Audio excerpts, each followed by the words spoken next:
This is the story of Jacob.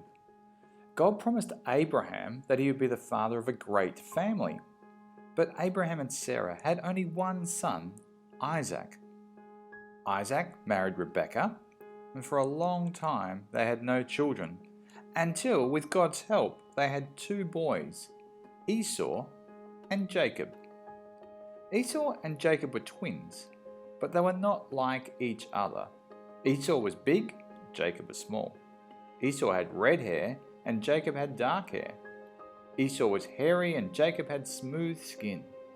Esau liked to hunt, and Jacob stayed by the tent to watch the sheep. Esau was born first, so he was the one who was supposed to have his father's things when he died.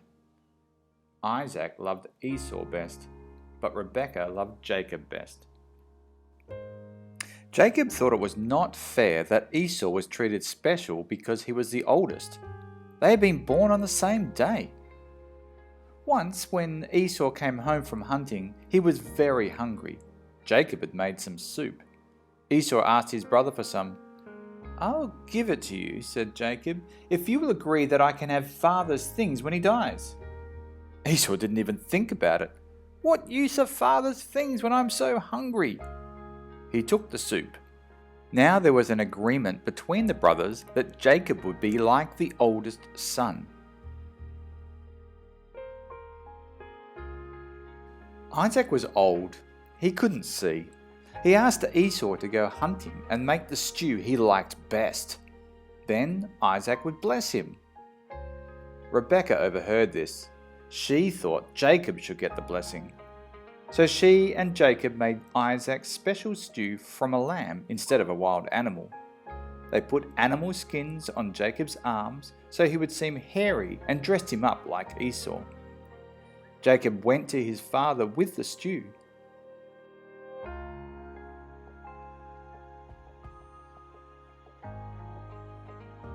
Isaac believed that Jacob was Esau, and he laid his hands on him and blessed him.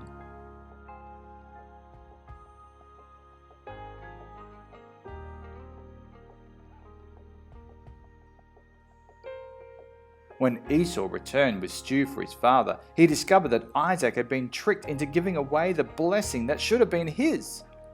He was angry and threatened to kill Jacob.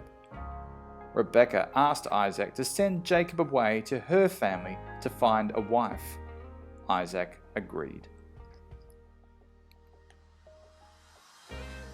Jacob set off quickly through the desert towards Haran, where his mother's family lived. One night, he found a rock and made it his pillow.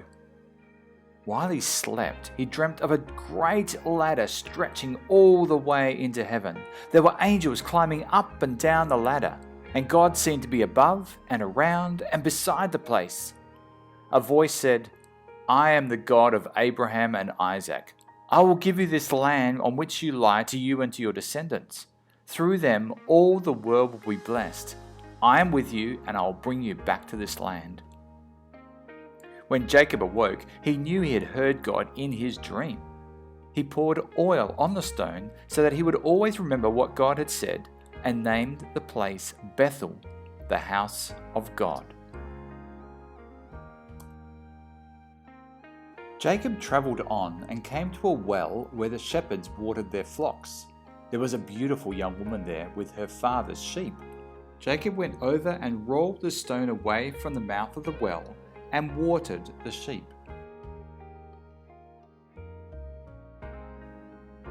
Then Jacob kissed Rachel and began to weep aloud. He had told Rachel that he was a relative of her father and a son of Rebekah, so she ran and told her father. Jacob wanted to make Rachel his wife, so he offered to work for her father Laban for 7 years in exchange for his permission to marry Rachel. After 7 years, the wedding took place. But in the morning, Jacob realized he had been tricked and that he was married to Leah, Rachel's sister. Father Laban told Jacob that he could marry Rachel in a week's time if he worked for another 7 years. He did that and was married to Rachel.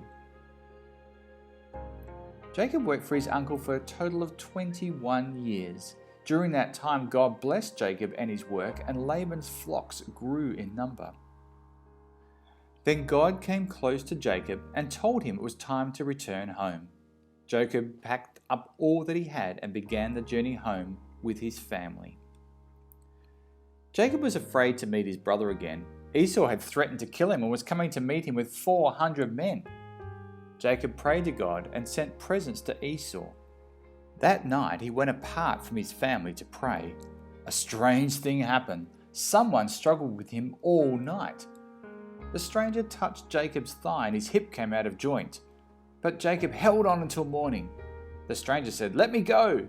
But Jacob knew that this was no ordinary person. He refused to let him go until the stranger had given him a blessing. The stranger said, "Your name will no longer be Jacob. You will be called Israel, for you have struggled with God and with people and have prevailed." And he blessed him.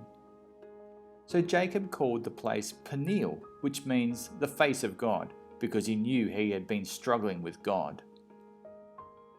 Jacob caught up with his family, limping because of his injury.